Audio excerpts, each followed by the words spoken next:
L'arnaque des tests PCR pendant le Covid. Outre la perversité médicale visant à infliger ce genre de torture pour un simple prélèvement nasal, les gens un peu renseignés savaient que l'on peut faire dire n'importe quoi à un test PCR dès lors que l'on augmente les cycles CT. Or ils étaient tellement élevés, 30 et plus, que les certificats ne les mentionnaient même pas. Une récente étude allemande parue dans Frontiers indique que seulement 14% des tests positifs au Covid l'étaient vraiment, et ajoute ceci, je cite. Il est donc important de souligner deux sources connues de résultats PCR faussement positifs.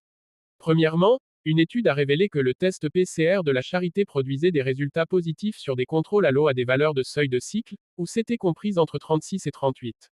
Deuxièmement, selon le théorème de Bayes, le taux de faux positifs augmente lorsque la prévalence de la maladie diminue, en raison d'une spécificité du test inférieure à 100%.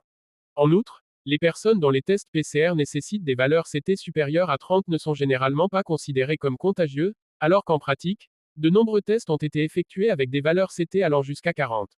Et de conclure, après un long développement technique. La principale conclusion de notre analyse des données ALM sur les tests d'amplification des acides nucléiques, c'est-à-dire PCR à partir de prélèvements muqueux, et les tests sérologiques, c'est-à-dire les anticorps IgG, pour le SARS-CoV-2 en Allemagne entre la mi-mars 2020 et l'été 2021 et la suivante, seuls 14%, et peut-être même moins, jusqu'à 10%, des personnes identifiées comme positives au SARS-CoV-2 par le test PCR étaient réellement infectées, comme le prouvent les anticorps IgG détectables.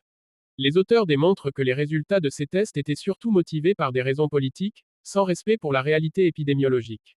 Je cite, les lacunes méthodologiques et les processus institutionnels qui ont permis son élévation au rang de politique doivent faire l'objet d'une réévaluation critique, non seulement pour éviter que des erreurs similaires ne se reproduisent à l'avenir, mais aussi pour rétablir la confiance dans une gouvernance de la santé publique fondée sur des données probantes.